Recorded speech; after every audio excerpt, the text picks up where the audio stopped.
देखिए, सबसे पहले तो मैं हमारे मजलिस के तमाम ज़िम्मेदारान, हमारे मजलिस को चाहने वाले जितने भी कार्यकर्ता आज सुबह से ही सड़कों के ऊपर निकल पड़े थे, उसके पीछे का मकसद ये था कि हम मराठवाड़ा के और औरंगाबाद के विकास के बारे में मुख्यमंत्री साहब का धन्यवाद अदा करना चाह रहे थे।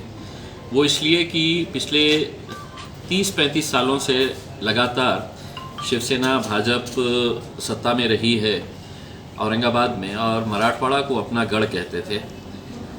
हमें ये एहसास हुआ कि महज साल में एक मर्तबा 17 सितंबर को आना, मराठवाड़ा मुक्ति संग्राम दिन के मौके के ऊपर सजावट करना, झंडा चढ़ाना, एक भाषण देना और चले जाना, इसके अलावा मराठवाड़ा के लिए क्या किए हैं। हम ये सवाल जब उठा रहे हैं तो इन्होंने, शिवसेना ने एक पुस्तक निकाली है सुपर संभाजीनगर नाम से, और उस पुस्तक के अंदर ये बताया है कि हमने कितना विकास किए हैं। उन्होंने ये बताया है कि हमने 14 कर्तृत्ववान महापौर इस शहर को दिए हैं करके। तो हमारा ये कहना है कि अगर उनके कर्तृत्ववान 14 महापौर औरंगाबाद को मिले हैं तो हम मुख्यमंत्री साहब का शुक्रिया इसलिए अदा करना चाहते हैं कि आज औरंगाबाद शहर के अंदर हर रोज़ पानी मिलता है। कई इलाके तो ऐसे हैं कि जहाँ पर दिन में 2-2 टाइम पानी आ रहा है। कई इलाके ऐसे हैं कि जहाँ पर गंदा पानी दिखता ही नहीं है, इसके अंदर बहुत चकाचक सब साफ पानी आता है।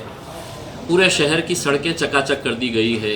गलियों के अंदर कहीं पर भी आपको खड्डे नज़र नहीं आते हैं, रोड पे कहीं खड्डे नज़र नहीं आते हैं। यहाँ पर शेतकरियों का जो प्रश्न है, यहाँ पर जो नौजवानों की बेरोज़गारी का मामला है, यहाँ पर जो एक स्पोर्ट्स यूनिवर्सिटी आई थी जिससे मराठवाड़ा के नौजवान लड़कों को बहुत फ़ायदा मिला होता, वो यूनिवर्सिटी पूना चले गई। हम उसका भी शुक्रिया अदा करना चाह रहे थे। तो इन मुद्दों को लेकर जो बातें वो खुद कह रहे हैं कि ये हमने सब किए हैं करके, अगर आप दावा कर रहे हैं तो मेरी जिम्मेदारी है एक खासदार की हैसियत से कि हम मुख्यमंत्री साहब, जो मेरे भी मुख्यमंत्री हैं, उनका शुक्रिया अदा करना। और उसके तहत हमने आज सुबह एयरपोर्ट से लेकर सिद्धार्थ गार्डन तक, जहाँ पर ये मुक्ति संग्राम का कार्यक्रम होना था, वहाँ पर हमने मुख्यमंत्री साहब के स्वागत के पोस्टर्स लेकर खड़े थे। कई जगह के ऊपर हमने फूलों से उनका स्वागत किया।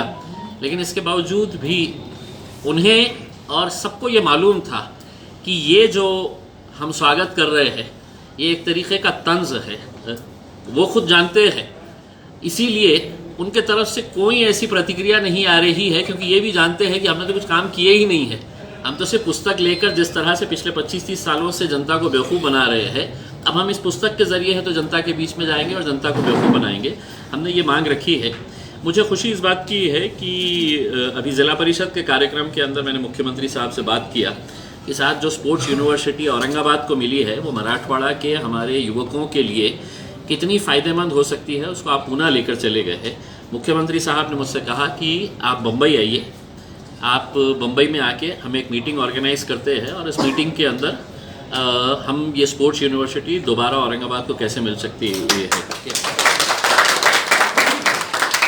तो हम जाएंगे, बम्बई जाएंगे और मराठवाड़ा के युवकों की जो भावना है वो भावनाओं को हम मुख्यमंत्री साहब के पास तक पहुंचाएंगे कि जिसको आप गढ़ कहते थे, उस गढ़ के अंदर अगर कोई अच्छा काम हो रहा है तो उस काम को आप अमल करिएगा। इस बार तो हमने तंजिया तौर के ऊपर उनको फूलों से उनका स्वागत किया है। अगर स्पोर्ट्स यूनिवर्सिटी मिल जाती है तो हम उनके कदमों के अंदर पूरे फूल बिछा देंगे उसमें, अगर मराठवाड़ा को और वो यहाँ पर आएंगे और हकीकी तौर पे उनका स्वागत करेंगे। सर